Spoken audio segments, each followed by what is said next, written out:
Saya berasal dari Solo. Dari Solo. Oh, pantesan Bapak pakai belangkon ya? Ya. Betul, Jadi betul. kebetulan nama saya Almaida itu dari kecil. Saya diberikan dari bapak saya memang dari seberang, ya, kepercayaan yang dulu. Bapak saya ini dari keturunan Raja Bali, Bu. Oh gitu. Jadi punya kesaktian. Ibu saya juga keturunan dari Raja Solo.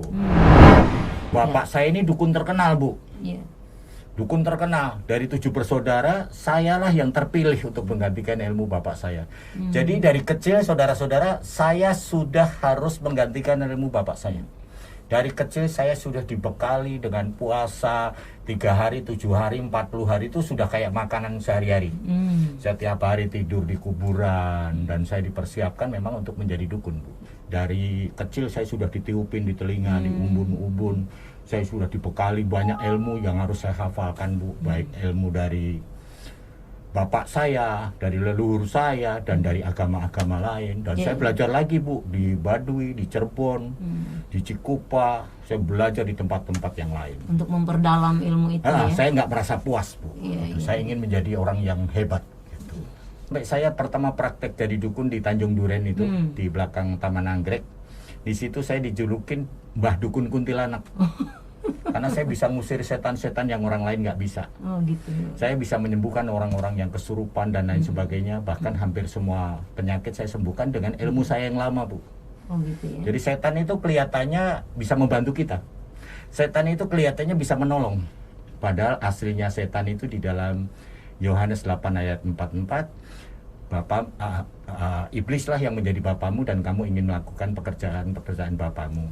Dia adalah pembunuh manusia dari awalnya dan dia tidak ada kebenaran sebab di dalam dia tidak ada kebenaran. Dia adalah pendusta dan bapa dari segala dusta. Jadi nama iblis aslinya itu Abu Nawas, Bu. Abu itu bapak, Nawas itu penipu. Penipu ya. Jadi bapaknya penipu itulah, yaitu iblis.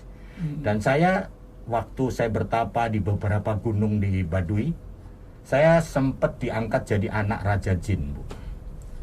Jadi Bapak Jin saya bilang, kamu kalau ada apa-apa nanti saya yang akan menyerang orang-orang yang melawan kamu, gitu. Jadi akhirnya saya sombong dulu. Disitulah saya mendapatkan banyak ilmu, itu semakin saya nggak ada ketenangan, nggak ada damai, karena setiap hari saya harus berantem. Saya apalagi saya dan 2 taekwondo, Bu. Saya dulu atlet taekwondo, saya juri, saya wasit, saya beberapa bela diri juga saya pelajari. Jadi komplit ya, Ya, ilmu komplit, itu Bu. ya. Jadi dari luar ada, dari dalam ada. Itu yang membuat saya ini sebenarnya sulit untuk menerima Yesus sebagai Tuhan dan Juru Selamat pribadi, Bu. Iya. Karena ilmu-ilmu yang saya dapatkan dulu tuh seperti benar-benar bisa membantu, bisa menolong saya dalam segala hal. Tetapi yang saya sangat aneh yaitu tidak ada damai, tidak ada ketenangan. Jadi saya sudah punya agama, saya sudah punya keyakinan yang tidak saya miliki damai itu. Oh iya. Ketenangan dan tidak ada kepastian, Bu. Tidak ada kepastian. Saya cari dari agama-agama lain, Bu. Bahkan terakhir saya pinjam Alkitab teman ini. Jadi akhirnya saya membuat bingung gitu loh. Ada sebuah lagu yang mengatakan banyak jalan menuju Roma, Bu. Iya.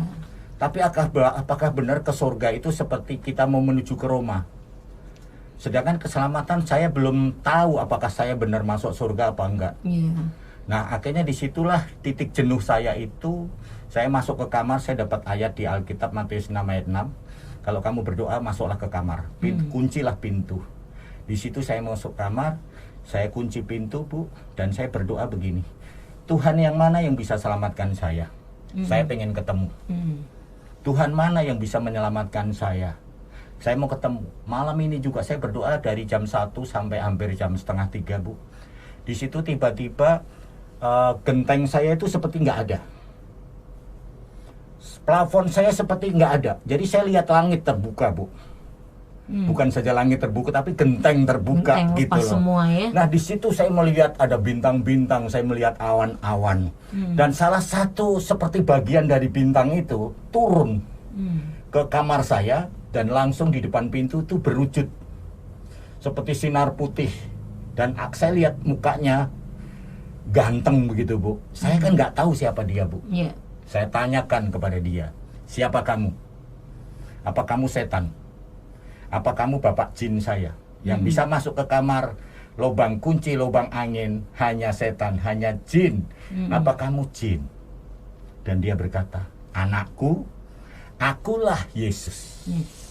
Ikutlah aku akan selamatkan kamu. Haleluya. Dan aku akan jadikan kamu sebagai alat bagi kerajaanku. Waktu itu alat saya nggak tahu, Bu, apakah baskom, apakah ember. Ternyata alat itu adalah menjadi hambanya Tuhan. Ya, jadi sarana Ya, Tuhan pakai. jadi akhirnya Tuhan berkata, sebelum dia peluk saya, sebelum aku jadikan dunia ini, aku sudah memilih kamu. Aku sudah menguduskan kamu. Di situ memori saya terbuka, Bu. Dari kecil saya nggak suka ngerokok. Ya. Saya nggak suka judi. Saya nggak pernah mau namanya minum-minuman, Bu. Saya terbuka memori saya di situ. Tuhan Yesus meninggalkan saya dan dadah-dadah begini. Dan semua ilmu saya kesedot semua. Diambil sama Tuhan. Jadi ternyata penerimaan akan Tuhan itu membuat kita seperti dalam sekejap, dalam instan kita diubahkan, Bu. Iya. Jadi penerimaan akan Tuhan itulah yang membuat kita diubahkan.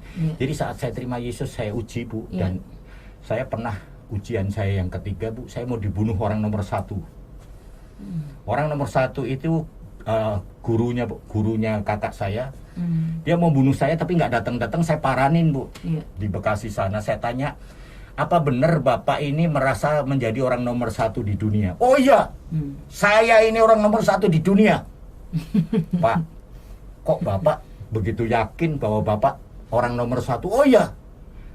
Apa yang membuat Bapak yakin? Nggak ada yang bisa ngelawan saya. Nggak ada yang bisa mengalahkan saya. Kalau ada mati, kalau nggak acak-acakan dia. Kamu nggak takut? Nggak lari? Nggak. Saya cuma duduk, saya cuma nyanyi, Bu. Dalam nama Yesus, dalam nama Yesus ada kemenangan. Haleluya. Yes. Dalam nama Yesus, dalam nama Yesus iblis dikalahkan. Dan dia terjelembab jatuh, Bu, muntah darah. Dan dia bilang, ampuni saya ngaku kalah. Saya sudah kalah, ampuni saya. Saya bilang, dalam nama Tuhan Yesus, saya ampuni Bapak. Saya tanya dia, Bu, siapa yang Bapak lawan? Kamu tadi dilindungi sama kaca. Padahal saya nggak pernah ke toko bangunan beli kaca, Bu. Kamu tadi dilindungi sama kaca. Bapak masih penasaran sama saya? Enggak. Saya udah kalah. Tapi dia nggak mau kalah, Bu. Dia belajar lagi di Gunung Tengger, Gunung Wilis, Gunung Bromo. 8 bulan kemudian datang ke rumah saya, Bu. Dengan timnya.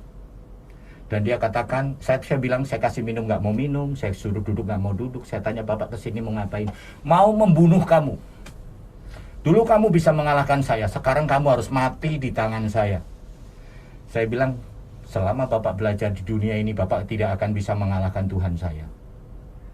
Begitu dia serang saya, jatuh, dan dia akhirnya, ampuni saya ngaku kalah, muntah darah, Bu, di ruang tamu saya. Saya tanya, siapa yang Bapak serang? Kamu tadi hilang. Loh, kok bisa hilang? Saya tetap di sini kok. Kamu digantikan seseorang. Siapa orangnya? Orangnya tinggi besar, pakai jubah putih. Dia cuman begini, tapi secepat serangan saya masih cepat itu panah api keluar dari tangan orang itu. Saya tanya, itu wajahnya seperti apa? Seperti matahari silau, saya nggak bisa lihat. Itulah Tuhan. Jadi dulu, Bu, sebelum saya memakai kuasa dari Roh Kudus, dari Roh Tuhan, saya kan pakai roh-roh yang lain nih. Nah, kalau saya mengobati orang atau saya menyembuhkan orang, setelah itu saya capek, Bu. Karena setan itu memakai badan saya. Sehingga saya capek kayak digebukin gitu, Bu. Saya 3 hari, 4 hari, kadang-kadang seminggu saya untuk pemulihan itu. Tetapi karena saya itu mengandalkan kekuatan roh sekarang ini adalah Roh Kudus, Bu.